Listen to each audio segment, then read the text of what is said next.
अस्सलामुअलैकुम, very very good morning to all of you. मैं हूं आपकी मेज़बान नबीहा एजाज और बहुत बहुत ईद मुबारक, ईद कुर्बा। आई एम श्योर कुर्बानी हो गई होगी, जानवर ज़िबा हो गया होगा।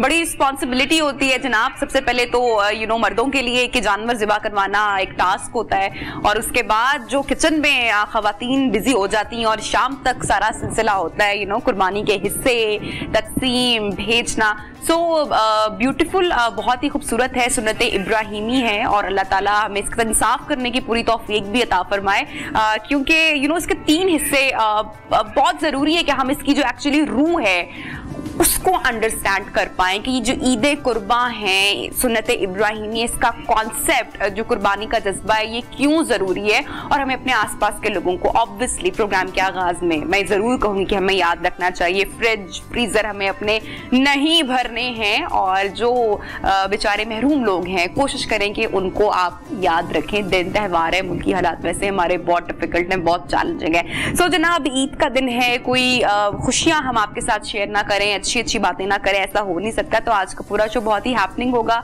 डिफरेंट लोगों से, सेलिब्रिटी से हम आपकी मुलाकात प्रोग्राम में करवाते रहेंगे। तो प्रोग्राम का आगाज करेंगे, चूंकि ईद कुर्बा है, ईद का दिन है, तो आगाज भी कुछ हम थोड़ा सा म्यूजिकल करेंगे। और जिनसे हम आपकी मुलाकात करवाने जा रहे हैं किसी भी तारुफ की मोहताज नहीं है, हमारी पाकिस्तान का यंग टैलेंट और इनकी प्रोफाइल माशाल्लाह इतनी कम उम्र में इतनी बड़ी प्रोफाइल है और इतने अच्छे और जबरदस्त इन्होंने प्रोजेक्ट्स किए हैं। तो जनाब मैं जरा बताती चलूं आपको, बहुत सारे OST प्लेबैक सिंगिंग इन्होंने की है, बहुत ही हिट ड्रामास के OST इन्होंने गाए हैं, जिनमें हम तुम, सुनो चंदा, दुआई री, माहिरा का ऑब्वियसली हम सबको याद है। इसके अलावा सुन यारा ड्रामा सीरियल, इसके साथ साथ दिल मोहल्ले की हवेली और इश्क पॉजिटिव, ब्लाइंड लव, पंजाब नहीं जाऊंगी में भी प्लेबैक सिंगिंग इन्होंने की है। तारुफ जनाब, आप यकीनन आप लोग पहुंच चुके होंगे कि मैं किसकी बात कर रही हूँ, नन अदर देन दामिया फारूक। अस्सलाम वालेकुम एंड गुड मॉर्निंग। दामिया कैसी हैं आप? बिल्कुल ठीक, आप कैसी हैं? मैं बिल्कुल ठीक ठाक। दामिया, क्या होता है यूजुअली ईद पे? यस, वैसे ये हम हमेशा मैं अपने गेस्ट से कहती हूँ कि बड़ा रिवायती सवाल है, लेकिन इसका जवाब हर गेस्ट से डिफरेंट मिलता है। सो आपकी ईद कैसे होती है? इट्स बेसिकली नॉर्मल सी होती है, सादा सी। वैसे तो इंटरव्यूज में निकल जाती होती है, बट कजन्स वगैरह आते हैं, मिलते हैं, दावत होती है, and then we just go out and have fun. Yeah, that's it. तो क्या फर्क है बचपन की ईद में और अभी की ईद में? टाइम चेंज हुआ है ना काफी? Yes, of course. और बचपन की ईद में आई थिंक ज्यादा मिलाना होता था, पुराने रिश्तेदार आपके आ रहे होते थे और दादी अम्मा होती थी and she used to make kheer and all of that stuff. तो अब तो ऑब्वियसली बड़ी ईद में सब बिजी भी होते हैं लोग, अपने अपने पता नहीं कौन कहाँ पे सेटल डाउन हो गया। बचपन की बड़ी ईद का एक ये भी तो था कि बड़ी ईद पर भी बच्चे जो थे बड़ों से ईदी ठग लेते थे। यस एंड आगे से तैयार होने का मजा आता था बचपन में, but now it's like normal. अरे पूरे 3 दिन के 3 जोड़े ही चाहिए। सो अभी कैसे होता है? अब तो कुछ भी नहीं। अब I never shop for Eid, बिल्कुल भी, बिकॉज वो नॉर्मली बाय कर लेते होते हैं और आई डोंट थिंक सो उसके लिए जरूरत होती है। नहीं तो इसकी कुछ रीजन क्या है? टाइम नहीं इतना मिलता है या वो वाली फील नहीं है, चीजें वगैरह काम भी चल रहा समझ आता कि क्यों नए कपड़े लेने ईद के लिए। आई थिंक इट्स फाइन जो भी आपके पास है। नॉर्मल घर पे मतलब सब कजन्स वगैरह आ रहे हैं, खूब सजे धजे हुए, कोई सा भी शलवार कमीज पहन ली या कुछ भी, लेकिन तैयार तो होते हो ना? हाँ वो है। सही। तो क्या अम्मी से फरमाइश क्या होती है यूजुअली ईद वाले दिन के, क्या बनना है और क्या सारा? शीर खुरमा मैं कहती हूँ। छोटी ईद पे भी मुझे बहुत पसंद है, बट इवन बड़ी ईद पे भी I just look forward to that. That's great. अच्छा दामिया, बहुत कम उम्र में, यू आर सो यंग माशाल्लाह, और आपने बहुत कमाल के प्रोजेक्ट्स आपने किए हैं। सो जर्नी का आगाज आई एम श्योर बहुत सारे टीवी चैनल्स पर बहुत बार बताई होगी आपने अपनी journey, but one more time. ठीक है, आपको मेरी ये वाली उम्र कम लग रही है, मगर I have been working when I was a teenager. Yes. तो 12th 13 साल की, 12-13 साल 12-13 की 12 में मेरे गाने रिकॉर्डिंग चल रही थी और 13 में लॉन्च किए थे, तो ये इस तरह से काम स्टार्ट हुआ। तो शौक था वैसे उस टाइम पे या टैलेंट का? क्योंकि मेरे ख्याल से 12-13 साल की बच्ची इतना रियलाइज कर लेती है कि उसको ये या शौक था। अब तो 6 years के बच्चे भी पता होता है what they have to do, you know, but at that time किसी को कुछ नहीं ऐसा होता, बट खुद ब खुद हो गया. I was always interested in music और मैं सिंगिंग कॉम्पिटिशन्स में पार्ट लेती थी, स्कूल में परफॉर्म करती थी, तो it was normal for me to perform in front of like 2000 people और क्राउड लाइक दिस, बॉनफायर्स पे, ऑल ऑफ दैट. बट कभी सोचा नहीं था इसको प्रोफेशनली लेके चलना है. But I always used to, when I used to watch Selena Gomez और जस्टिन बीबर, तो मुझे पता था यार ये तब तो वो वाला टाइम और बहुत ज्यादा वो क्रेज होता था ना, बहुत ज्यादा. Those were my inspiration as well as Michael Jackson. तो उसको पता ही नहीं चला, out of nowhere God has something else planned, you know. और वो गाने मैंने डाले वेबसाइट पे, and there was this full album, और जिस पे फिर मुझे काम आने लग गया, खुद ब खुद प्रोजेक्ट्स. That's great. तो फिर हमारी भी फरमाइश है, काम आने लग पड़ा, तो हम भी अब आपको काम पे कहेंगे कि थोड़ा सा हमें गाना जो है वो, क्योंकि ईद का मौका है, खुशी का मौका है, तो कुछ थोड़ा सा गुनगुना. वेरी नाइस, क्या बात है. जाने से पहले हम आपसे नामिया और फरमाइश करेंगे, ऐसे ही नहीं जाने देंगे. अच्छा, सबसे दिल के करीब प्रोजेक्ट कौन सा रहा? एक तो अनोखा लाडला I did for Coke Studio. That was really close to my heart, because I think वो एक step था, एक first step था मेरे एक struggling artist से लेके to A grade artist. So I think that was really close to me. Turning point आप उसको समझती हैं? Yes, because I was 17 years old and कोई इतने कम उम्र में किसी बच्चे ने कभी गाना नहीं गाया था उधर. And when I was 16, I used to watch the season and I was like, dude, I'm not ready for it. Live लोग गा रहे हैं और ये शायद मैं अभी ready नहीं हूँ. अच्छा, कौन सा वो एक ट्रैक है जो आपकी गाड़ी में एक हमेशा आप सुनते हो, या मोबाइल में आपकी फेवरेट लिस्ट में? I think मेरे मूड पे डिपेंड करता है. कभी कोई फेज होता है बहुत टिपिकल पंजाबी सॉन्ग सुनने का, और कभी इट्स लाइक ओल्ड सॉन्ग सुनने का, तो आई थिंक कुछ भी. तो मैडम के गाने भी वैसे पसंद है, पंजाबी ट्रैक मैडम का?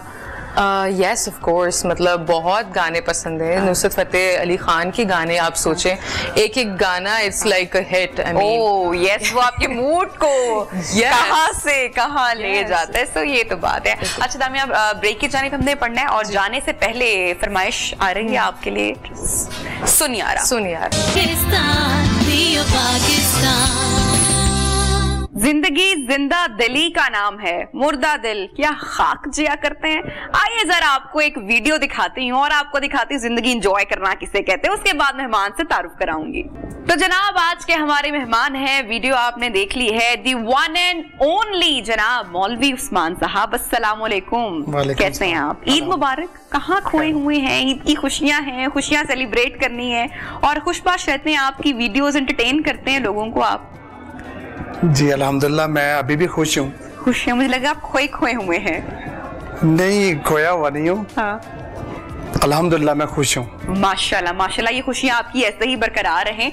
तो मुझे बताएं, बचपन आपका कैसा था? बचपन शरारती? बहुत ज्यादा शरारती. अच्छा. बहुत ज्यादा शरारती.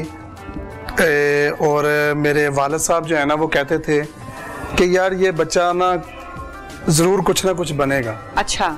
तो मुझे ऐसे लगता है मतलब कि कैसे, अगर आप शरारत करते थे तो उस पर कभी डांट या मार नहीं पड़ती थी? मार एक दफा पड़ी है, बस एक बार पूरे बचपन में? एक बार. अच्छा. वो शरारत ऐसी थी कि क्या किया? मुझे ना केमिस्ट्री जो है ना, वो मेरा फेवरेट सब्जेक्ट है. साइंस के सूरत हाल में ना, वो तो मैं क्या करता था कि जैसे टीचर जो हमें लैब में सिखाते थे ना, हाँ. वो मैं घर में भी करता था. हाय. तो वो हाइड्रोजन गैस कैसे बनाते हैं, ये वो ना, ये चीजें, मतलब फुल साइंटिस्ट आप घर में बने होते थे. तो वो मैंने ना घर में एक दफा ऐसे ही ना वो बम बनाने वाला जो है ना, वो एक्सपेरिमेंट किया. रियली? वो और फट गया. कौन से स्टैंडर्ड में थे आप? कौन सी क्लास में थे? मैं वो 9th क्लास में एक्सपेरिमेंट कर लिया. फिर तो वो जो है ना, वो चल गया घर में. धमाका. तब मुझे नुकसान हुआ? तब मुझे मार पड़ी. नुकसान हुआ? अब्बा सख्त थे? नुकसान नहीं, अब्बू मेरे नहीं सकते. अम्मी सख्त? अम्मी से मार पड़ी थी और बड़े भैया से. अच्छा. तब फिर उन्होंने भी सारी चलता रहा सिलसिला? नहीं, फिर उसके बाद ये एक्सपेरिमेंट जो है ना, वो मैंने छोड़ दी. घर में छोड़ दिए, बाहर जारी रहे घर में. अच्छा. फिर वो सारी चीजें जो है, जितनी लैब वगैरह थी, वो हर चीज भाई ने तोड़ दी. हाँ. और वो बाहर फेंकी. तो उन्होंने मुझे बोला कि यार ये तू क्या करता रहता है. हाँ, नुकसान नहीं होना चाहिए. वैसे चले शरारते हो, लेकिन नुकसान नहीं होना चाहिए. अच्छा. फिर आहिस्ता आहिस्ता ये शरारतें करनी. कभी दिमाग खूब चलता था शरारत में. तो हमारी फैमिली में भी ऐसा चलता था कि मैं लोगों को कहता था, हमारे रिश्तेदारों को, मुझसे सेल्फी बना ले, फिर बाद में मेरे पास टाइम नहीं होना। अच्छा, ये टिकटॉक से पहले बचपन में, जब ये कोई इतने कोई वीडियोस वगैरह का किसी को कोई शौर नहीं था, तब की बात है। तब मैं अपनी फैमिली में थी, लेकिन वैसे कहता था कि मेरे साथ तस्वीर बना ले, मेरे ऑटोग्राफ ले ले, मेरे पास टाइम नहीं होगा, ये वो ना। तो बाद में अब ये वाला सीन हो गया कि अब रिश्तेदार मुझे ढूंढ रहे होते हैं, यार टाइम दो। Very bad. हाँ, हालांकि सेल्फी ऑटोग्राफ देना चाहिए, यू नो, बच्चे बड़ा फैसिनेट होते हैं। अच्छा, तो मुझे बताएं कि ये तो शरारत की बात होगी, बचपन आपका यानी शरारती था। पहली बार दिल किस पर आया या प्यार किस उम्र में हुआ? प्यार वो क्या होता है? ये किस चिड़िया का नाम है? चले सोचे बेगम नहीं देख रही ना, मतलब मैंने देखे हुए आपके टिकटॉक्स, आप मतलब बेगम से रियल लाइफ में भी डरते हैं या वो बस कंटेंट की हद तक है? ऐसी कोई बात नहीं है, बेगम से कोई नहीं डरता मैं। अच्छा, अगर देख भी रही है बताओ मैं डरता हूं? जिसने ये कह दिया ना उसकी जिंदगी मुश्किल में पड़ गई। नहीं, ऐसी कोई बात नहीं है। वो बल्कि जो है ना, घर में जब मैं किचन वगैरह में कोई वीडियो बना रहा हूँ ना, तो लोग यही समझते हैं यार ये बंदा सही है, बर्तन धो रहा है, ये फलां। वो सारा सेट बना कर ना मैं बल्कि बेगम के लिए काम बढ़ाकर चला जाता हूँ। हाय, वो सारा मैंने सेट रेडी किया, मैंने सारा वो और सब कुछ छोड़ के बस के बाद छोड़ के भाग गया। वो कहते हैं, बेगम कहती है कि दुनिया यही समझती है कि कितना अच्छा शौहर है, कितना अच्छा देखो जरा। और ये असल मैं बनाती हूँ टिकटॉक किसी दिन, ऐसा तो नहीं कहा कभी बेगम ने कि आज मैं बनाऊंगी जरा टिकटॉक, बताऊंगी सबको? अक्सर बेगम की हेल्प की जरूरत पड़ती है कि जब मैंने वो क्वेश्चन वगैरह खाना होता है ना, तो वो साइड से वो बेगम ही मारती है। हाय अल्लाह, अक्सर कभी मेरे मियां भी कितना कितना अच्छा कितना प्यारा बोलती हो, आज जरा मैं भी मूवी बनाता हूँ और सबको। तो ये हंसी मजाक ये चीजें जो है वो मजे की ये चलती रहती है। अच्छा, आपने बताया नहीं, लेकिन बात जवाब तो आप गोलमोल कर गए कि पहला प्यार कब हुआ? नहीं, मेरा प्यार वाला कोई सीन नहीं था। मेरी 4 महीने में जो है ना मेरी अरेंज मैरिज हुई है। तो कभी स्कूल में, कॉलेज में कभी कोई क्रश नहीं हुआ? कभी कोई टीचर नहीं अच्छी लगी? कभी कोई क्लास फेलो? आजकल के दौर में ये 18 साल के जो लड़के हैं वो ज्यादा होशियार हैं। तो कभी किसी को खत नहीं लिखा आपने, मोहब्बत भरा वो कबूतर दिल बना के, कभी किसी को नहीं दिया? नहीं, ऐसा थोड़ी हो सकता है। 18 साल की उम्र में तब हमें पता चला है कि यार ये आजकल के लोगों को पता है, हमें उस वक्त पता भी नहीं होता था। ये सीन है। लेकिन आज अब हम बच्चों को जब देखते हैं ना, फिर हम सोचते हैं कि यार असी केड़ी दुनिया से। आजकल के बच्चे बड़े फास्ट हैं, बड़े तेज हैं माशाल्लाह। तो अच्छा, ईद कैसे गुजरती है? ईद की क्या तैयारी होती है? फुल नए जोड़े छोड़े बच्चों के आते हैं या अपने आते हैं या बेगम के? सबसे ज्यादा तैयारी कौन करता है? सबसे ज्यादा तैयारी जो है ना, वैसे बेगम की शॉपिंग भी मैं खुद करता हूँ। अच्छा।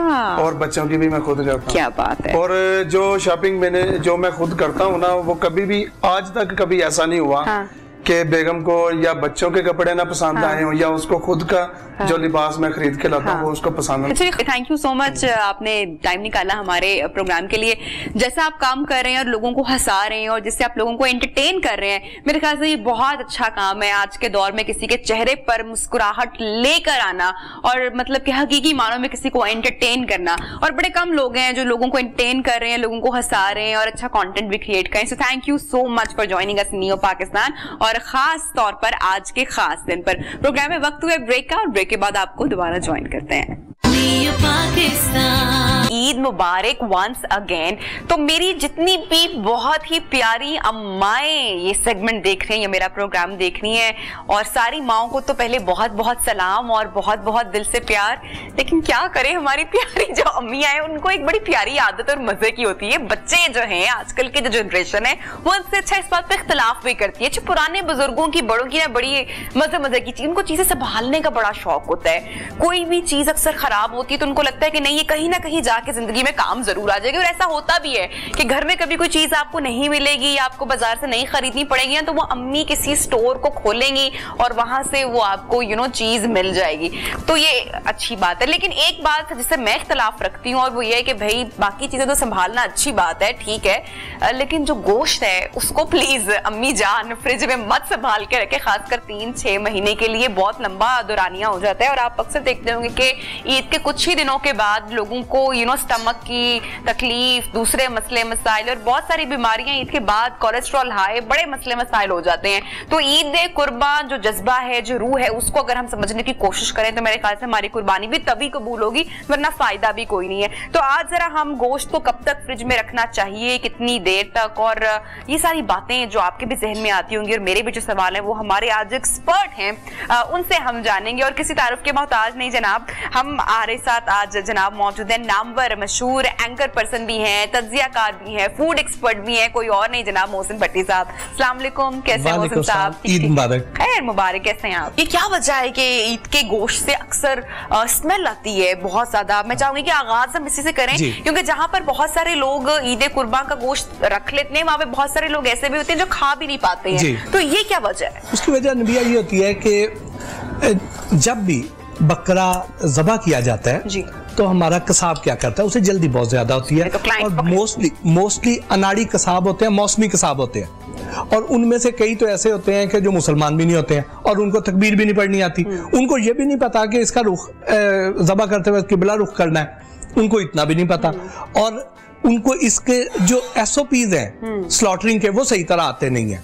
अब उसमें उसकी जब शहरग काट दी, शहरग के साथ एक और नाली होती है जो बेसिकली नर्वस सिस्टम की होती है, जो दिमाग से बाकी सारे जिस्म के साथ कनेक्ट होती है कि जानवर को तकलीफ ना हो। नहीं, वो हम दिमाग जो है वो चूंकि हेडक्वार्टर है, ठीक है, जैसे ही उसको छुरी फिरेगी तो दिमाग ने मैसेज कन्वे करना है कि अब आप ज़बह हो गए हो, अब आप खून ड्रेन करें बाहर। ये कुदरत का निजाम है। अब वो जैसे ही उसने दिमाग से वो पैगाम गया और उसने साथ ही वो छुरी से वो नाली भी काट दी, वो नर्वस सिस्टम की तार, वो केबल ही काट दी। अच्छा, अब वो दिमाग का से बाकी जिस्म को पैगाम नहीं पहुंचा, ठीक, तो वो खून नहीं निकलना। अच्छा, अब वो जब खून नहीं निकलेगा तो होगा क्या कि आप ये देखें कि ईद के दिन है, आप खुद एक्सपेरिमेंट करें कि बकरा ज़बह होके आया, एक बड़े थाल में परात में बोटियां रखी हुई हैं, वो कसाब बोटियां बना के चला गया, तो वो बोटियां पड़ी हुई फड़फड़ा रही होती हैं।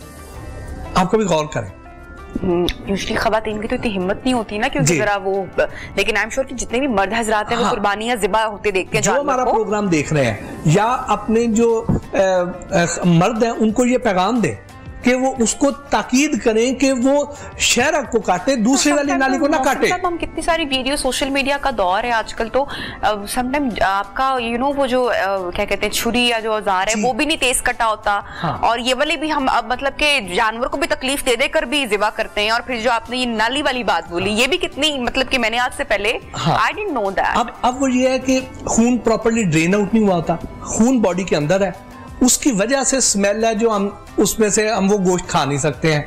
अच्छा, जो फिर दूसरी बात ये है कि जब उसको स्लॉटर कर दिया, ज़बह कर दिया, उसके बाद उसको 2 घंटे कम से कम लटकाए रखें ताकि खून उसका ड्रेन आउट हो। लेकिन कसाब को तो जल्दी बड़ी है, उसने तो और बुकिंग पकड़ी हुई है, वो 2 घंटे आपको दे दे तो वो बाकी किधर जाए? तो इसलिए उसका ये होगा कि फौरन ज़बह करे, उसी वक्त गोश्त बनाए और वो आगे चला जाए, वो उसको प्रॉपर टाइम नहीं देते हैं। बहुत इंपॉर्टेंट है ईद का। देखे ना, आज सेकंड डे है, पहला दिन तो चले से वो हो गया सो हो गया, लेकिन कल भी जो लोग कुर्बानी कर रहे हैं या जो आज शाम तक करेंगे, वो कम से कम इन चीजों का अगर थोड़ा सा ख्याल रखें तो आई थिंक वो बहुत बेहतर हो सकता है। उसके बाद अब आपने बात की छुरियों की, ठीक, अच्छा, अब आप ये देखें कि वो जो उसकी लकड़ी का वो पीस है जिसे हम मुड्डी कहते हैं जी, ठीक, पंजाबी में, वो है उसकी छुरियां, वो कहाँ स्टेरिलाइज होनी है, कहाँ डिसइंफेक्ट होनी है। अब उसके ऊपर तो खून है लगा हुआ, और वो जो मौसम है, उस मौसम में उसमें तो बैक्टीरियल ग्रोथ होनी है, उसको वो कहाँ पे साफ करते हैं, धोते नहीं है। उनकी अपनी पर्सनल हाइजीन देखें उस कसाब की। तो हमें ये चाहिए कि जो कसाब आए उसको ये देखें कि हम कहाँ पे उसको बिठा कहाँ पे रहे हैं, उसके जो टूल्स हैं वो साफ सुथरे हैं या नहीं है, उसके अपने नाखून कटे हुए या नहीं है, वो उसको कट तो नहीं लगे हुए, उसको को खुदा ना खास्ता कोई ऐसे कोई कम्युनिकेबल डिजीज का शिकार तो नहीं है कि वो उसके जरिए वो घर भर को बीमार करके चला जाए। तो ये सारे फैक्टर्स हैं। फिर उसके बाद आगे आ जाइए, आगे अब ये है कि टेम्परेचर जो है आजकल का आप देख लें वो तकरीबन 35 से 40 डिग्री है, ह्यूमिडिटी बहुत ज्यादा है। बैक्टीरिया को ग्रो करने के लिए सबसे जो बेहतरीन जो फेवरेबल टेम्परेचर दे रहे हैं हम, बिल्कुल है, कुदरत की तरफ से है। नमी भी है हवा में, ठीक। इस और उसने उस गोश्त को अगर हमने कुछ घंटा 2 घंटे बाहर पड़ा रहने देना है इस ह्यूमिड टेम्परेचर पे, तो उसके अंदर बैक्टीरियल ग्रोथ शुरू होगी। अच्छा, अब उसके बाद हमने क्या करना है, उसको हमने उठाना है और फ्रीजर में फेंक देना है। उसके अंदर तो बैक्टीरिया गया, अब वो बैक्टीरिया उस गोश्त के अंदर मौजूद था, हमने वही गोश्त फ्रीजर के अंदर रख दिया, फ्रीजर के अंदर रखा और उसके बाद बार बार लाइट जा रही है, ठीक, गर्मी भी है, हमने उसमें से बर्फ भी निकालनी है, हमने और भी उसमें फ्रीजर में अशिया रखी हुई है, उसका दरवाजा खुलना है, उसका कूलिंग लॉस होना है और गोश्त को वो टेम्परेचर नहीं मिलना, गोश्त अंदर लादा हुआ है, उसका दरवाजा तक सही बंद नहीं होना, ठीक, तो वो उसके अंदर वो टेम्परेचर नहीं होना।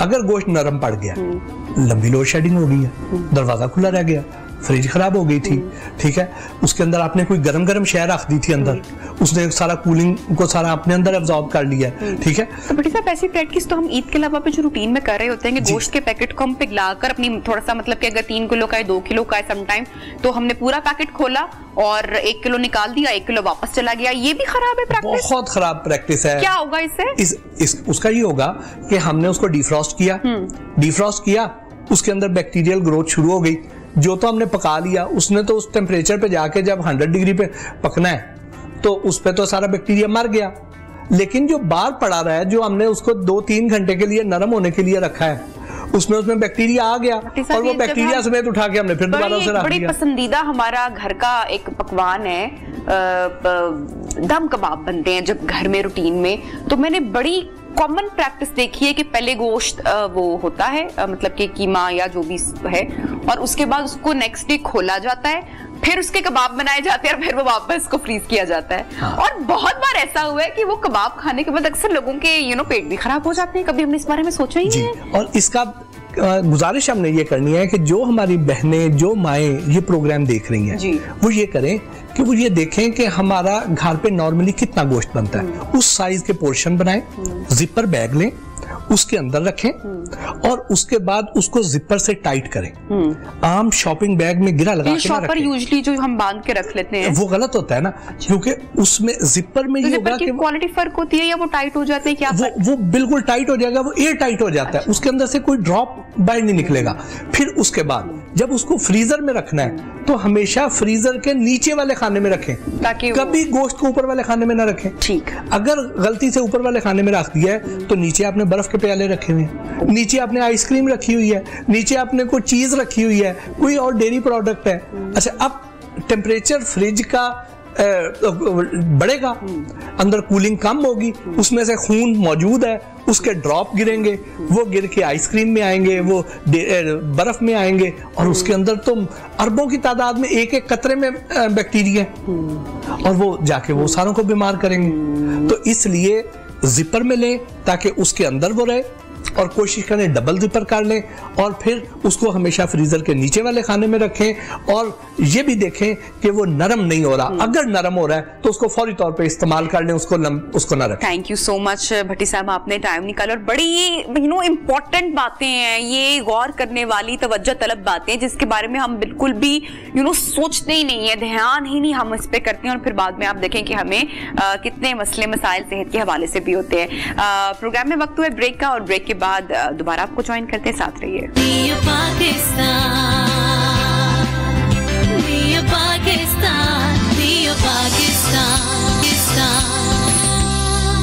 Welcome back. नियो पाकिस्तान में आपको एक मर्तबा फिर से खुशामदीद कहती हूँ, और हमारी तरफ से, हमारी टीम और हमारे चैनल की तरफ से ईद की ढेरों ढेर खुशियां एक मर्तबा फिर से बहुत बहुत आपको मुबारक हो। तो आई एम श्योर किचन में भी बड़ी भरपूर किस्म की तैयारी चल रही होगी, लंच पे बहुत सारे मेहमान आने वाले होंगे और पकवान और खाने चल रहे होंगे। कहना ये चाहूंगी प्रोग्राम को आगे बढ़ाने से पहले कि जो आपके आस पास के लोग हैं, जो हमारे मुल्की हालात हैं ऑब्वियसली बहुत चैलेंजिंग है, बहुत मुश्किल है, तो अपने आसपास के लोगों का बहुत सारा ख्याल रखना, और ये हमारा फर्ज भी है और हमारी जिम्मेदारी भी है। जनाब, तो इस सेगमेंट में हम आपकी मुलाकात करवाने जा रहे हैं पाकिस्तान की एक सेलिब्रिटी से जिनकी पहचान पहले रही गुलकारी और उसके बाद सियासत। तो दोनों ही जो इनके ये रूप हैं, जो इनकी पहचान बने, आपने इनको दोनों में ही बहुत प्यार किया और बहुत पसंद किया। डेफिनेटली आप लोग समझ चुके होंगे कि मैं किसकी बात कर रही हूँ जनाब, और कोई नहीं, जवाद अहमद साहब। अस्सलाम वालेकुम, गुड मॉर्निंग, कैसे हैं? बहुत बहुत ईद मुबारक। आपको भी ईद मुबारक और तमाम देखने वालों को। तो पहला सवाल तो बहुत रिवायती कि कैसे गुजरती है ईद? बाकी आप सही कह रही है, रिवायती है, क्योंकि मैंने ना 1-2 ईद शोज किए हैं तो उन्होंने सवाल इसी तरह के पूछे हैं, लेकिन मुझे क्योंकि मेरी मदर अब नहीं है तो मैं ईद के बारे में जब भी बात करता हूँ तो मुझे वो याद आती है, तो मुझे बुरा नहीं लगता, मैं रिपीट क्वेश्चंस को भी आंसर कर सकता हूँ। मेरी जो ईद है ना वो स्टार्ट होती थी पहले, मतलब हम नीचे आते थे, मैं ऊपर रहता था कमरे में, तो मेरी मदर ने वो खाना बनाया होता था, शीर खुरमा, सवैयाँ, इस तरह की चीज़ें, तो चाट, और वो क्योंकि मेहमान आते हैं ना ईद वाले दिन बहुत, और वो कुर्बानी के बाद जो है वो आना जाना शुरू हो जाता है, तो वो बस वो मैं मिस करता हूँ बहुत ज्यादा। तो स्पेशल अम्मी से हमेशा फरमाइश भी आप करते थे या उनको पता था कि भाई बेटे को ये पसंद है, जवाद को तो ये यही करना है? शीर खुरमा जो है ना वो बहुत पसंद था मुझे एक्चुअली। वो मेरी मदर कश्मीरी थी, कश्मीर वैसे खाने पीने के बड़े शौकीन होते हैं। दे माइग्रेटेड फ्रॉम जम्मू, द्रूग एक जगह थी वहां से, तो पार्टीशन से पहले, तो वो शीर खुरमा बड़ा अच्छा बनाती थी। वो एक डिश होती है खास, कश्मीरी भी ज्यादा बनाते हैं, तो वो हमारे पूरे रिश्तेदारों में वो समझा जाता था कि बड़ा मजेदार होता, तो लोग आते थे खाने स्पेशली। अच्छा, तो अभी ऐसा नहीं होता कि जैसे हम अब देखें ना, मुलाकात होती है, अब मैं अक्सर 12 साल से इन मीडिया, तो मैं हमेशा ये बात करती हूँ प्रोग्राम के आगाज में कि हर ईद जो है वो हमारे ऑडियंस के साथ, नाजरीन के साथ होती है, तो घर वाले नहीं कहते कि भाई पहले भी काम चल रहा होता है, साल के बाकी दिनों में भी, और एक ईद का दिन होता है, आज भी आप लाइव शो पे जा रहे हैं तो नहीं जाना, कोई ऐसी रिस्ट्रिक्शंस बेगम की तरफ से, बच्चों की तरफ से, फैमिली की तरफ से, या it's part of life now? अच्छा, ट्रूथफुली एंड ऑनेस्टली मैं ईद वाले दिन कोशिश करता हूँ मैं घर पे ही रहूँ। हाँ। क्योंकि मैंने ना ईद पे हमेशा ही फील किया है कि जो हमारे क्लोज लोग होते हैं ना, सारा साल लोग इतने बिजी होते हैं तो उनको मौका नहीं मिलता एक दूसरे से मिलने का, तो ईदों पे लोग मिलते हैं। तो आज के लिए एक अच्छी बात है कि बहुत से प्रोग्राम रिकॉर्ड हो जाते हैं पहले। हाँ। तो उसमें बंदा चाह के जो है वो अपनी बात बोलाता है। हाँ। लेकिन ईद वाले दिन मैं अवॉइड करता हूँ ज्यादातर। हाँ। हाँ। जैसे मेरी नई शादी हुई ना, तो अब वो ऑब्वियसली इन लॉज में किसी को इतनी अंडरस्टैंडिंग नहीं थी कि लड़की मीडिया में काम करती है और रमजान की ट्रांसमिशन होती है, कभी अफ्तारी करनी पड़ जाती है, कभी सहरी की भी, तो वो भी करनी पड़ती है, और इस तरह ईद पे लाइव। तो वो जब पहली ईद आई तो जी वो तो मैं दफ्तर जा रही हूँ। अच्छा, आज भी जाना है दफ्तर, ईद वाले दिन भी, तो वो ये चीजें फैमिली की तरफ से, लेकिन फिर आहिस्ता आहिस्ता ऑब्वियसली सब लोग यूज्ड टू हो जाते हैं, अंडरस्टैंडिंग बढ़ जाती है। अच्छा, तो मुझे बताएं कि जानवर की कुर्बानी खुद जाते हैं जानवर की खरीद के लिए, या बस घर बैठे होते हैं और जानवर आ जाता है? नहीं, मैं बहुत छोटे होते गया था। हाँ। मेरे एक चचा थे, फौत हो गए, वो जाते थे, तो मेरा ख्याल है 2 दफा से ज्यादा नहीं गया होऊंगा, तो वो जाके वो चेक करते थे, और वो दांत अक्सर बकरे के, और वो बड़े बुजुर्ग अभी भी करते हैं, बल्कि उस मुझे थोड़ा सा ऑकवर्ड सा लगता था। वो सारे करते हैं, वो मेरे चचा नहीं सिर्फ करते। तो अभी क्यों नहीं जाते हैं कि लोग पहचान लेंगे और दाम बढ़ जाएंगे इसलिए? तो मैं इसलिए नहीं जाता, लेकिन मैंने उस वक्त से छोड़ दिया हुआ। लेकिन मास्क में बड़ी बचत कर दी है वैसे, है ना? अब जो है वो वाली चीज नहीं होगी, लेकिन फिर भी मेरा ख्याल है मुझे ना लोग पहचान लेते हैं, उसकी वजह शायद बाल ऐसे हैं, आवाज आपकी exactly. तो ये भी शायद नहीं, तो ये तो खौफ नहीं कि दाम बहुत बढ़ जाएगा, ये अक्सर ऐसे भी तो होता है ना, अक्सर बाजार में अगर हम खवातीन बहुत अक्सर तैयार होके जाए ना, तो वहां पर वैसे ही जो है वो, तो मेरी अम्मा हमेशा कहती थी यार हम लोग के बस बिल्कुल सादे से होके ना बाजार जाना चाहिए, वरना दाम बहुत बढ़ जाते हैं। भाई रियलिटी है, और आजकल तो हर इंसान परेशान भी है। मेरे ब्रदर इन लॉ मुझे कहते हैं कि यार आप ना जब भी मेरे साथ जाते हो ना कोई चीज लेने, तो चीज की कीमत बढ़ जाती है, तो आप मेरे साथ ना करो। तो बड़ी गलत बात है, चीज की कीमत तो कम होनी चाहिए, बल्कि मैं कहती हूँ वैसे ही जो है वो देख के हमारे स्टार सेलिब्रिटीज को गिफ्ट कर देना चाहिए। क्यों भाई? नहीं, वो भी है। अच्छा, होता है, वो भी प्यार होता है अपना बहुत लोगों का। हाँ, लेकिन वो शॉपकीपर्स नहीं होते, वो फैंस होते हैं। वो तो आपको कई दफा इतने महंगे तोहफे दे देते हैं कि आप हैरान हो जाते हैं। कभी किसी वो मतलब फैन ने कभी कुछ तरह से इजहार मोहब्बत किया हो और बेगम ने कहा भाई ये क्या है इतना महंगा तोहफा, या अगेन वही बात कि अब तो यूज्ड टू हो गए हैं, या अब तो पता है, या शुरू में कैसे होता था? कई दफा ऐसे होता है कि आपको ना कोई बहुत ही महंगी कोई चीज दे देते हैं, जैसे कोई घड़ी दे दी, जैसे कोई रोलेक्स की घड़ी को आपको दे देता, वो आप थोड़े परेशान हो जाते हैं कि ये क्यों की जा रही।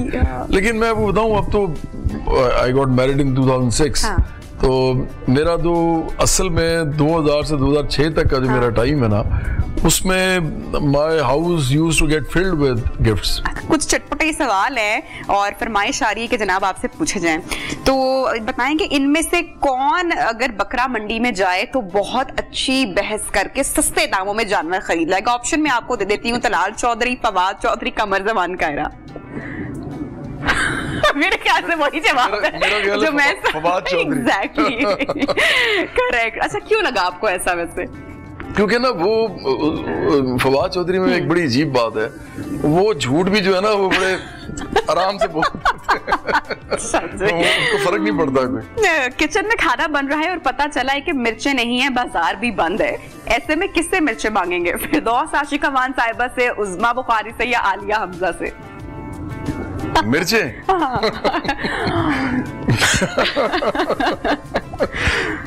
मेरा ख्याल फिरदौस आशिका मान साहिबा से। अच्छा, कौन सा पार्टी सरबराह आपको इत्तेहाद की दावत दे तो आप उसे कबूल कर लेंगे? नवाज शरीफ, आसिफ अली जरदारी, इमरान खान, या फिर मौलाना फजल रहमान? अच्छा, वैसे हमारी पार्टी तो क्योंकि बिल्कुल तबकाती बुनियादों पे बन रही है, क्लास क्वेश्चन पे, और हम आम लोगों की सिर्फ बात करें, हमने लीडरशिप भी वहीं से लेनी है, तो इसलिए हमारा इलाहाक तो बनता ही नहीं किसी के साथ। लेकिन मेरा ख्याल है कि आसिफ जरदारी का नाम ले लें या बिलावल भुट्टो जरदारी का ले लें तो ठीक है। तो मुझे लगता है पीपल्स पार्टी वैसे तो हम नहीं करेंगे, लेकिन अगर मैं इस सवाल को ऐसे कर लेती हूँ कि अगर कोई आपको खाने की दावत दे तो इनमें से आप किसके साथ जाना पसंद करेंगे? हाँ, ये मेरा ख्याल है इमरान खान के साथ। इमरान खान के साथ, ठीक है जी। हाँ, बेशक वहाँ पे लड़ाई हो जाए तो वहाँ क्रिकेट की बात होगी या सियासत की बात होगी? सियासत की, या पाकिस्तान की बात होगी? सियासत की होगी तो लड़ाई हो जाएगी, क्योंकि ना हमारा बिल्कुल कॉन्सेप्ट ही फर्क है। और हम समझते हैं जो सियासत इस वक्त हो रही है ना पाकिस्तान में, सबने उसमें हिस्सा डाला हुआ है, लेकिन वो सच की सियासत ही नहीं कर रहे, आम लोगों की इश्यूज की सियासत नहीं कर रहे, वो कोई साजिशी थेरियां और कॉन्स्पिरेसीज, और मेरा ख्याल है एक नैरेटिव बिल्डिंग है जो कि false narrative building. That's very true. और बड़ी वो एक बदकिस्मती की बात है। वैसे ईद का शो है तो हम कोई वो सियासी गुफ्तगू मैं भी नहीं करना चाहूंगी, मैं चाहूंगी मैंने के लोगों की भी जज्बात हो, लेकिन वाकई सिर्फ लगता है ऐसे कि कुर्सी की सियासत ही हो रही है, बेचारे अवाम के बारे में नहीं कोई सोच रहे। तो अगर कोई देख रहा है तो प्लीज सोचें भाई मुल्क के बारे में। अच्छा, लेकिन नबिया मैं इतनी सी बात जरूर कर दूं, मैं चलानी भी जरूरत है कि आप कुर्सी की सियासत भी कर लें, अगर आपने कोई अच्छा काम करना हुआ आके तो आपकी नीयत में हम नहीं शक करते, लेकिन आप झूठे बयानी है ना नहीं कर रहे हैं, ये नहीं करना चाहिए। बिल्कुल बिल्कुल बिल्कुल। अच्छा जी, अगर आप इक़्तिदार में आए तो सबसे पहला काम कौन सा करेंगे? अच्छा, very interesting. Land reforms. Land reforms, हम रूरल एंड अर्बन दोनों लैंड रिफॉर्म्स करेंगे, और हम समझते हैं कि लैंड जो है तो जमीन है, कहते हैं ना जमीन माँ भी होती है, इस तरह की बातें भी लोग करते हैं, जमीन ही है। बड़ी डिफरेंट वैसे बात की आपने, कुछ ऐसा नहीं कहा करप्शन का खात्मा कर देंगे, महंगाई कम कर देंगे, नौकरियां दे देंगे, ऐसे कोई क्यों? ये तो लोगों को बातें बड़ी अच्छी लगती हैं नबी, इसलिए कि ये बातें बड़ी मैं नहीं कहूँगा झूठी होती हैं, ये बातें गैर वाज़ेह होती हैं, मुबहम होती हैं। ये बातें वोट लेने के लिए होती हैं। हाँ, क्योंकि इसका देखो ना, आप टेंजिबल कोई पूछेगा करप्शन क्या होती है तो आप टेंजिबली बता ही नहीं सकते करप्शन क्या होती है। अब करप्शन कौन सी है, कहाँ हो रही है, तो ये लफ्ज है, लफ्ज बड़ा मजेदार है, आप बोल देते हैं, लोग कहते हैं ये बड़ा अच्छा आदमी है, कहता है करप्शन के खिलाफ, हो सकता है आप करप्शन करके आए हो अभी और आपने कह दिया। जो हम बात कर रहे हैं वो ज्यादा प्रैक्टिकल इसलिए है कि हम प्रॉपर्टी रिलेशंस में घुस रहे हैं। हम कह रहे हैं कि इस मुल्क के अंदर जो मीन्स ऑफ प्रोडक्शन है, जो प्रॉपर्टी है, और जो असासे हैं, लो एसेट्स, वो किन के पास हैं? जिन पे गल्ला उगता है, फसलें उगती हैं, जिन पे इंडस्ट्री लगती है, जो ज़मीनें खरीदी बेची जाती हैं हाउसिंग सोसाइटीज़ के अंदर, इसी तरह जो आपके अदारे जिन पे बनते हैं, ये सारी जो ज़मीन है, ये अगर आप चंद लोगों के हाथों में दे देंगे तो उसकी कीमत भी बढ़ेगी और लोगों को रोजगार भी नहीं मिलेगा। तो हमें लगता है कि इस पे पहले काम होना चाहिए। चले, एक बड़ा मजे का सवाल आया हमारी टीम की तरफ से, और कह रहे हैं कि अगर बकरा ज़िबा करवाना है, कसाई नहीं मिल रहा, दो ऑप्शंस उन्होंने दिए, बहुत मजे की। शहबाज गिल और शेख रशीद, किसका बुलाएंगे आप? कसाई नहीं मिल रहा भैया, क्या करें? शहबाज गिल। शहबाज गिल, वजह एक्चुअली शेख रशीद जो है ना, वो मेरा ख्याल है उनसे अब एज उनकी बकरा ज़िबा नहीं होगा, मुश्किल, उनको संभालना मुश्किल हो जाएगा।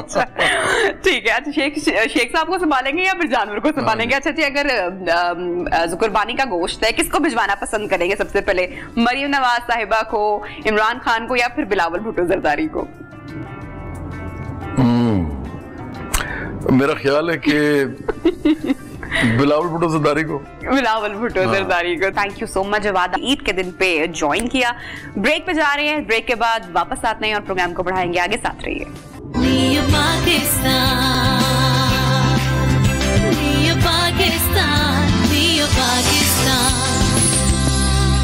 Welcome back. नियो पाकिस्तान में आपको एक मर्तबा फिर से खुशामदीद कहती हूँ और ईद की बहुत सारी ढेरों ढेर खुशियाँ तमाम लोगों को मुबारक हों। और घर में इस वक्त भी पकवान बनने का सिलसिला जारी होगा, बच्चे बच्चियाँ जो हैं वो तैयार हो रहे होंगे, मीठा भी साथ साथ चल रहा होगा, मेहमानों की आमद का भी सिलसिला जो है वो आमद का सिलसिला जारी होगा। और हम अपने प्रोग्राम के भी एंड की जानिब आहिस्ता आहिस्ता बढ़े हैं। तो जनाब, प्रोग्राम के इस हिस्से में हम आपकी मुलाकात करवाने जा रहे हैं फखरे पाकिस्तान की, जिनको पाकिस्तान का फखर कहा जा रहा है। और ये फखर की लामत इसलिए है क्योंकि इनका ताल्लुक एक तो हमारी पाकिस्तान की जो माइनॉरिटी है उनसे है, अकलियत बरादरी से ताल्लुक रखते हैं और बड़ा अच्छा काम कर रहे हैं, ह्यूमैनिटी के लिए काम कर रहे हैं। जनाब हमारे साथ इस वक्त शो में मौजूद हैं डॉक्टर ममपाल सिंह, और ये पहले पाकिस्तानी सिख डॉक्टर हैं। जहां पर ईद की सेलिब्रेशंस हो रही है, वहां पे हमारा फर्ज बनता है कि हम आपको इन्फॉर्म भी करें, इंफॉर्मेशन भी साथ साथ दें, अपडेट भी दें। इससे पहले कि इनके बारे में मजीद आपको बताऊं कि ये कितना अच्छा काम कर रहे हैं। और नौज़ायदा बच्चों की निगहदाश्त और जो नर्सरी का कॉन्सेप्ट मजीद ऑब्वियसली है, लेकिन उसके लिए बेहतरी हो सके उसमें उस तरह से इकदाम उठाए इन्होंने। इससे पहले मैं आपकी इनसे मुलाकात कराऊं, एक पैकेज, एक वीडियो, आइए देखते हैं। जनाब, हम आपकी मुलाकात करवा रहे हैं डॉक्टर ममपाल सिंह से, और हम आपको ये भी बताएं कि डॉक्टर ममपाल सिंह को 23 मार्च को प्राइड ऑफ पाकिस्तान से भी नवाजा गया। सो हमारे नेशनल हीरो हमारे साथ हैं, फखरे पाकिस्तान, बार बार मैं कह रही हूँ, हमारे साथ मौजूद है। डॉक्टर साहब, थैंक यू सो मच, आपने ज्वाइन किया। सो जनाब, आप नौज़ायदा बच्चों की बेहतर निगहदाश्त के लिए सेंटर कायम कर रहे हैं, इस पर आप फोकस कर रहे हैं और बहुत सारा काम कर रहे हैं। इससे पहले आप इस सवाल का जवाब दें, बहुत सारी ईद मुबारक भी आपको। खैर मुबारक जी, मेरी तरफ से आप सबको, मेरे सुनने वालों को और तुम्हारे अहले इस्लाम को, सिख कम्युनिटी की तरफ से और मेरी तरफ से बहुत बहुत ईद मुबारक। अच्छा डॉक्टर साहब, जब आपको प्राइड ऑफ पाकिस्तान, क्या वो लम्हा था, वो मोमेंट क्या था, क्या जज्बात थे, क्या तासुरात थे, हमारी ऑडियंस के साथ अपनी खुशियों के मौके पे मैं चाहूंगी कि शेयर करें। मेरा ख्याल है कि ये मेरे लिए एक बहुत बड़ा फख्र है, और ना सिर्फ मेरे लिए, पूरे पाकिस्तान के लिए, और फिर ख़ास तौर पर सिख कम्युनिटी के लिए। और मेरे पास शायद ऐसे वर्ड्स नहीं हैं जब मुझे ये अवार्ड से नवाजा गया। I specially thanks to Pakistan, specially thanks to ISPR कि उन्होंने मुझे इस अवार्ड के लिए नॉमिनेट किया। मैं समझता हूँ कि पाकिस्तान के अंदर रहने वाले किसी भी मज़हब से आपका ताल्लुक़ है, यहाँ पे इक्वालिटी बिल्कुल एक जैसी है। अगर आज इस मौके पे 23 मार्च को जहाँ पे मेजॉरिटी को याद किया गया, तो वहाँ पे माइनॉरिटी का भी हिस्सा पूरा पूरा रखा गया। और मैं समझता हूँ कि पाकिस्तान का जितना हक एक मुसलमान पे है, उससे ज़्यादा हक हमारे पे है कि हम उसके लिए बेहतर से बेहतर करें। और शायद यही एक चीज़ थी कि आज मुझे इस अवार्ड से भी नवाजा गया। और इसके लिए जो छोटी मोटी काविश, एक मामूली सी काविश जो हमारी तरफ से की गई, मैं खुदा का शुक्रगुजार हूँ कि उसमें हम भरपूर तौर पे कामयाब हुए। डेफिनेटली। और आज देखें ना, ईद का भी मौका है और खुशियों का मौका है। 23 मार्च को आपको इससे नवाजा गया। सो एक ये देखें ना, मैसेज भी जा रहा है, एक पैगाम भी दुनिया को अगर देखा जाए और समझा जाए कि Pakistan is a peaceful country. हमारे यहाँ जो माइनॉरिटीज हैं, हमको मतलब कि वो भी देखें ना कितने अब फुल मतलब फ्रीडम है। ये एक पैगाम भी दुनिया को साथ साथ जा रहा है कि हम कितनी मोहब्बत से, प्यार से रहते हैं, और जिसका जो हक है उसको मिलता भी है इस मुल्क में। बिल्कुल, इसमें कोई शक नहीं है। और आपकी जो बात की है, मैं समझता हूँ कि ईद का त्यौहार है और खुशियाँ सबकी सांझी हैं। जहाँ पे हमारी वैसाखी होती है, हमारा बाबा जी का बर्थडे होता है ननकाना साहब में, तो पूरी की पूरी अहले इस्लाम हमारी इस खुशियों में शामिल होती है, बीइंग अ पाकिस्तानी। तो आज जितनी खुशी मुझे हो रही है कि being a the nomination from Sikh community, आज मैं अपने पूरे पाकिस्तानियों के साथ ईद की खुशियों में शामिल हूँ। और जो बात आपने की, मैं समझता हूँ कि पाकिस्तान के अंदर जितने महफूज और जितनी खुशियाँ हमारी पास है शायद वो आपके पास नहीं है, चाहे वो हमारी मजहबी आज़ादी हो, चाहे हमारे काम करने वाली जगहों पे। जैसे कि अभी रिसेंटली एक इंटरव्यू आया तो मुझे ये कहा गया कि आपने मेयो हॉस्पिटल के अंदर जो इतनी एफर्ट की, मैं समझता हूँ कि ये मेरी एफर्ट नहीं है, ये सारे पाकिस्तानियों की एफर्ट है। मैं शुक्रगुजार हूँ उन लोगों का जिन्होंने हमें डोनेट किया। मैं शुक्रगुजार हूँ अपनी प्रोफेसर साहबान का, MS मेयो हॉस्पिटल का, कि उन्होंने आज हमें एक ऐसी जगह पे खड़ा किया कि जहाँ पे मैं आपको बताता चलूँ कि ये तकरीबन 60 बेडेड न्यूनेटोलॉजी यूनिट है, जिसके अंदर हमने न्यूनेटोलॉजी ICU किया, उसके बाद हमने स्टेबल बच्चों का, फिर फोटोथेरेपी, और ये एक ऐसी न्यूनेटोलॉजी यूनिट बन गई कि जो कि totally equipped with new ventilator, warmer, incubator और ऑल द फैसिलिटी। और मैं ये आज ईद के दिन पे पूरे पाकिस्तान से ये कहूँगा कि हमने खुशियों के दिन पे आज भी अपने उन गरीब लोगों को जरूर याद करना है। हमने ये सारे का सारा जो गोश्त है, मैं समझता हूँ कि इसमें हमारे गरीब लोगों का ज्यादा हक है, हमारे रिश्तेदारों का हक बाद में है, लेकिन वो लोग जो कभी गोश्त नहीं खा सकते, तो मैं समझता हूँ कि हम अगर उनका ख्याल रखें। सब देखें ना कि जो मुल्की हालात इस वक्त चल रहे हैं और जो सिचुएशन है, और इससे हर बंदा ही बड़ा परेशान दिखाई दे रहा है। और हम कल परसों यही बात कर रहे थे कि अब वो वाले हालात हो गए हैं कि एक दूसरे की मदद करते हुए भी अपना मतलब कोई शख्स नहीं पूरा कर पा रहा, इससे में दूसरों की मदद चाहते हुए भी मतलब कि हालात ऐसे कि नहीं कर पा रहे ना, तो फिर भी जितनी कोशिश हो सके, मौका है, दिन त्यौहार है, तो कोशिश करेंगे जो आपकी सराउंडिंग्स के जो लोग हैं, एटलीस्ट आपके नेबर्स हैं, आपके जो रिलेटिव्स हैं, आपके जो वर्कर्स हैं, आपके घर जो मुलाजिम हैं, उनका भी ख्याल रखना चाहिए। मेरा ख्याल है कि ये सबसे बड़ा मैसेज है हम सब की तरफ से। और अगर हम अपनी ईद को थोड़ा सा और सादगी से गुजार लें, लेकिन जो हमारे पास है आज, ये ईद बेसिकली कुर्बानी का है, और कुर्बानी हम सबको देनी चाहिए। तो जज्बा कुर्बानी के अंदर होना चाहिए, कुर्बानी होना चाहिए, जिसके अंदर हम अपने टाइम की कुर्बानी दें। ईद के दिन हम सब डॉक्टरों को जाके अपने मरीजों को देखना चाहिए। ईद के दिन आपको लोगों की खुशियों में शामिल होना चाहिए जैसे आप कर रहे हैं, और इसी तरीके से जिसके पास जो साहिब हैसियत है उस लेवल पे अगर हम करें तो फिर मेरा ये ख्याल है कि पाकिस्तान एक बहुत ही खूबसूरत फूलों का गुलदस्ता है, जिसमें ना कोई सिख है, ना कोई मुस्लिम है, ना कोई हिंदू है, ना कोई ईसाइयत है, हम सब एक है। क्योंकि आज आपने जो शुरुआत की, आपने कहा कि पहले पाकिस्तानी, मेरा ख्याल है कि मुझे फख्र है, अगर मैं पाकिस्तान में ना होता तो शायद ये अवार्ड मुझे ना मिलता, मैं पहला पाकिस्तानी ना कहलाता। तो मैं समझता हूँ कि हम सबको बीइंग अ पाकिस्तानी इतना पार्टिसिपेट जरूर करना चाहिए, इसकी तरक्की के लिए, इसकी खुशहाली के लिए, और इसकी उस आवाम के लिए जिसको हमारी जरूरत है। अच्छा डॉक्टर साहब, अब मैं आपसे पूछना चाहूंगी कि जो नर्सरी कायम करना और जो कॉन्सेप्ट और जिस पे आप काम कर रहे हैं, जिसके लिए आपको प्राइड ऑफ पाकिस्तान और फख्र पाकिस्तान का एजाज भी हासिल हुआ है, ये बताएं कहाँ कमियां आपने देखी, क्या इसमें बेहतरी के इम्कानात हैं इन फ्यूचर, और आप क्या ख्वाब लिए, क्या करना चाहते हैं? इस वक्त अगर मैं आपको बताऊं कि पाकिस्तान के अंदर जो न्यूनेटल मोर्टेलिटी रेट है, हम पूरी दुनिया के अंदर बहुत टॉप के ऊपर है। मतलब ये है कि जो नौज़ायदा बच्चे होते हैं जो 28 दिन से छोटे होते हैं, मेजॉरिटी ऑफ जो डेथ्स होती हैं वो इस वक्त पाकिस्तान के अंदर है। और इसकी जो सबसे बड़ी वजह होती है वो हमारा जो एक सेप्टिक कवर, जो जरासीम पाक न्यूनेटोलॉजी यूनिट देना है, इसका कंसेप्ट का मेरा बहुत दिली ख्वाहिश थी। उसके अंदर ऐसा है कि इस वक्त भी इस नर्सरी के अंदर मुकम्मल तौर पे एंटीसेप्टिक और एंटीस्टैटिक हमने विनाइल फ्लोरिंग किया है कि जहाँ पे बैक्टीरिया के जाने की जो एक जितने भी हो सके उसकी रुझान को कम किया जाए। सेम हमने जो दीवारों पे पेंट किया वो एंटीसेप्टिक था। फिर हमने इस तरीके से उसके जो इतना मतलब एंट्रेंस बनाई कि आपको 2 से 3 जगहों पे अपने शूज कवर, शूज को चेंज करना, ताकि आप किसी भी बच्चे को, इवन पेरेंट्स को वहाँ पे हम अलाउ नहीं करते एक्सेप्ट जो बहुत क्रिटिकली सिक हो, ताकि वो बच्चों को हाथ ना लगाएं और बच्चों को कोई जरासीम ना जा सके। And that's one of the reason कि शुक्र उस खुदा की जात का कि आप इस वक्त मेयो हॉस्पिटल की जो न्यूनेटोलॉजी यूनिट है वो स्टेट ऑफ द आर्ट एक नर्सरी है, और जिसके अंदर इस वक्त हमने 800 ग्राम के बच्चे को भी अल्लाह की मदद से डिस्चार्ज किया, और वो ठीक ठाक अपने घर को जा चुके हैं। That's great. Thank you so much doctor साहब, आपने टाइम निकाला आज के इस प्यारे दिन पर, हम तमाम लोगों के बहुत ही खास दिन पर, और आप अपनी कंट्रीब्यूशन के हवाले से भी हमें बताए थे, और साथ साथ कि ये मैसेज भी जा रहा है, ये एक पैगाम भी जा रहा है और पूरी दुनिया को जा रहा है कि Pakistan is a peaceful country. यहाँ पे हमारी जितनी माइनॉरिटीज, हमारी अकलियत, बहन, बरादरी, भाई हैं,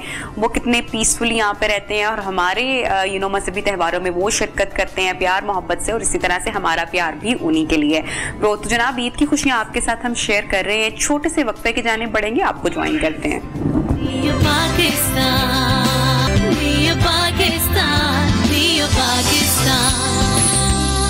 वेलकम बैक नियो पाकिस्तान में, बहुत बहुत खुशामदीद, और ईद की खुशियां जनाब बहुत सारी मुबारक हों। और ईद का दिन है, ईद का त्यौहार है, बड़ी ईद है, ईद कुर्बा है, तो बहुत सारा गोश्त जा भी रहा है, उतनी ही मिकदार में घर में आ भी रहा है, और कलेजी, पकवान, गोश्त, बारबेक्यू पसंद है, पता नहीं क्या क्या घर में बन रहा है फरमाइशों पर। और उसके बाद जनाब हम ईद पर तो खा लेते हैं, पेट पर जुल्म कर देते हैं, लेकिन उसके बाद आपको पता है कितने मसाइल हो जाते हैं, तबीयत खराब हो जाती है इतनी ज्यादा कि नेक्स्ट डे हम ऑफिस जाने के काबिल नहीं रहते, और वजन में जो इजाफा होता है वो एक अलग चीज है। तो ये जो सारे मसाइल हैं, हमने सोचा कि दिन दिन में सुबह सुबह हम आपको बता देंगे, ताकि दोपहर में आप ओवर ईटिंग ना करें, लेकिन फिर भी ओवर ईटिंग आपने कर जानी है, ये मुझे पता है। तो बात करते हैं जनाब हमारी बड़ी ही प्यारी मेहमान, बहुत ही प्यारी दोस्त, बड़ी प्यारी बातें करती हैं और बड़ी अच्छी बातें भी करती हैं, वो भी जरा सुन लीजिएगा और अमल भी उन पर कर लीजिएगा। डॉक्टर फरजीन मलिक, अस्सलाम वालेकुम। आपकी इंट्रोडक्शन का बहुत शुक्रिया। कैसी हैं आप? ठीक हूँ मैं। तो ये जो चेहरे की जो ग्लो है, जो चमक है, ये जो ताजगी है, ये कम गोश्त खाने की वजह से? बता दें पूरी दुनिया को।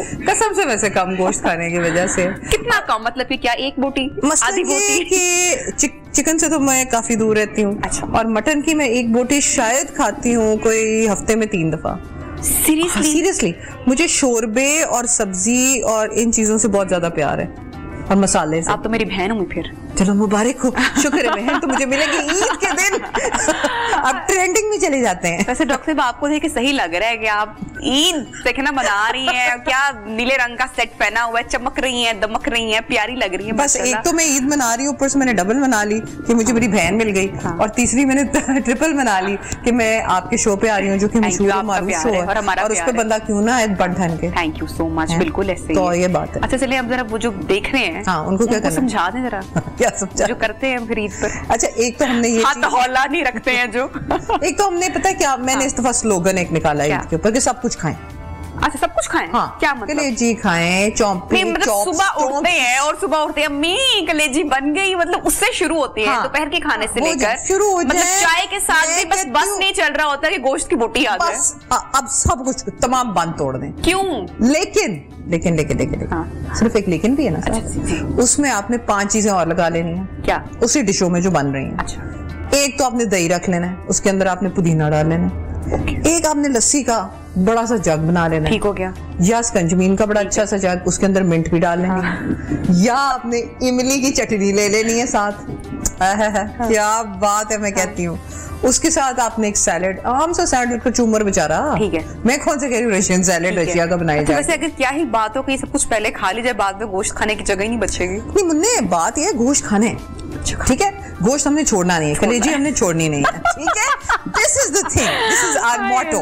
तो हम यानी कि आप समझ गई हैं अब लोगों को कि ये तो होना नहीं है, मतलब मेरी बात तो वो खाना तो है ही, तो चलो मैं वो बता दूंगा साथ क्या खाना है। भाई इस वक्त अगर आप एक बकरे को खड़ा कर दें और मेरी तस्वीर लगा दें तो लोग तस्वीर उतार देंगे और बकरे को एंटरटेन करेंगे। उसकी वजह ये है कि बकरा इस वक्त जो है ना, बकरे का गोश्त और उसकी दस्ती और वो क्या होती है, राने, इस वक्त उनकी पल पड़ी हुई। यस, तो इसलिए वी आर गोइंग टू तो मसाला लगे रात के लिए बनने के लिए फ्रीजर में वो मतलब फ्रिज में जा चुका है, मैरिनेट हो चुका है। रात को गर्मी इतनी है थैंक्स टू मतलब के वो, वरना पूरे ये तो हमारी हो गई ना हंसी की बातें कि हम कह रहे हैं कि और हंसी की चीज में ही हम ये कह रहे हैं कि आप अपनी गिज़ा को मिक्स एंड मैच करने। अच्छा वो क्यों भाई, हमें कोई शौक तो नहीं है कि कोई गोश्त ना खाए, हमको एंटी गोश्त कमेटी के मेंबर तो है नहीं। बिल्कुल ठीक है, बिल्कुल। वो इसलिए नबिया के as a doctor I have seen के ईद के दिन इमरजेंसियां बढ़ जाती हैं अस्पतालों में, सीरियसली, इंडाइजेशन से, उल्टियों से,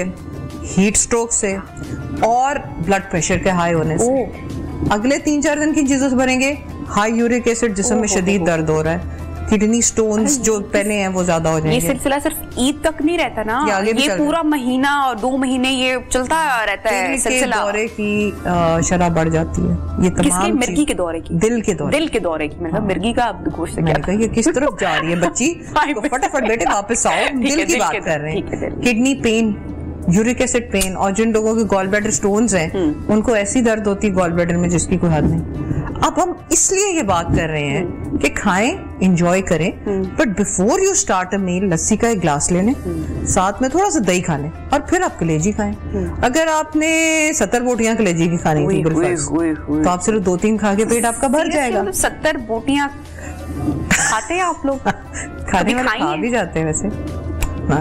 और दूसरी बात ये है कि आजकल फल बड़े मजे के आए हैं। ओह, एक से बढ़कर चेरीज। यस, उसके बाद चेरीज मेरी फेवरेट है। चेरीज, फिर उसके बाद जामुन, जामुन, हाँ, और बेटे और फालसा, आम, सेब, केला, अमरूद, खुबानी। तो रह क्या पीछे? फालसे का जूस बनता है, आलू बुखारे का जूस पिए। यस। अब ये तमाम चीजें आपकी बॉडी का जो एसिडिक लेवल है ना, उसकी हिद्दत को कम कर देंगे। ठीक है, ठंडक रखेगा स्टमक में भी। इस दफा एक और काम करेंगे हम कि बजाय कि हम फिजी ड्रिंक्स यूज करें या बहुत ज्यादा शरबतें यूज करें, हम फालसे का शरबत यूज करेंगे इन हनी, हम यूज करेंगे स्कंजबीन इन हनी। मैं मतलब अपने पर्सनल एक्सपीरियंस भी मेरे ख्याल से हमें लाजमी शेयर करने चाहिए। जैसे आपने बताया कि आप हफ्ते में 3 बोटी खाती हो, मुझे भी, मतलब हम सबको ड्रिंक्स पीने की आदत होती है, और स्पेशली जब इस तरह के पकवान बनते हैं, ऑब्वियसली नान रोगनी भी आएंगे और ऑयली खाने, तो मतलब कोल्ड ड्रिंक कह रही होती है आ मुझे पी, यार मतलब बुला रही होती है और आप नहीं रह पाते। लेकिन जो एक चीज जिसने मेरी मतलब बाकी चीजें चेंज की, that's lemon water. There you go. कि लेमन वाटर से एक तो वो सारी जो क्रेविंग है, आप उसमें या तो हल्की सी, अगर आपको बहुत दिल करे आप चीनी कर लो ऐड, शक्कर कर लो। वैसे मैं स्वीटनर जिस तरह स्टीविया वगैरह बड़ा कॉमन है आजकल, उससे आपको कोई नुकसान भी नहीं होगा, लेकिन आप उससे कितना फुलफिल फील करोगे, स्किन के डॉक्टर साहब आप ही बता सकती हैं। लेकिन मुझे वाकई बहुत अच्छा लगा यार, और आपके लिए, और आप देखो माशाल्लाह इतने पतले हो गए हो, मैं तो आपको देख के हरियाणा क्या शिकारी हो गई हूँ। अभी गिरते गिरते बची, मैंने कहा कौन है ये नबिया? प्रोग्राम नबिया के साथ करना था।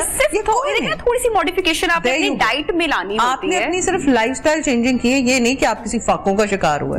Thank you so much doctor Farzeen, आपने टाइम निकाला हमारे प्रोग्राम के लिए, और मोस्ट इम्पोर्टेंटली क्योंकि प्रोग्राम का टाइम अभी खत्म हो रहा है और अब आप लोग भी आई एम श्योर किचन की तरफ रश कर रहे होंगे और खाने भी बन रहे होंगे, कि प्लीज अपने जो फ्रीजर है उनको भर कर मत रखें। कोशिश करें कि ईद के ही दिनों में जितना गोश्त है वो आप जितना बांट सकते हैं, जो आपके आसपास के जो मुस्तहिक लोग हैं या जो इतना गोश्त नहीं अफोर्ड कर सकते या नहीं खा सकते, ट्राई कि आप वो उनको दे दो, और अपने घर में इतना जो खजाना है फ्रीजर में उसको मत जमा करो, और साथ साथ अपनी सेहत का भी बहुत ख्याल रखो। ये खासकर सेगमेंट था ये आप लोगों के लिए कि खाना जो है वो बहुत ही एतदाल के साथ है। तो जनाब बहुत सारा अपना ख्याल रखें, और एक मरतबा फिर से ईद मुबारक, लेते हैं आपसे इजाजत, अल्लाह हाफिज।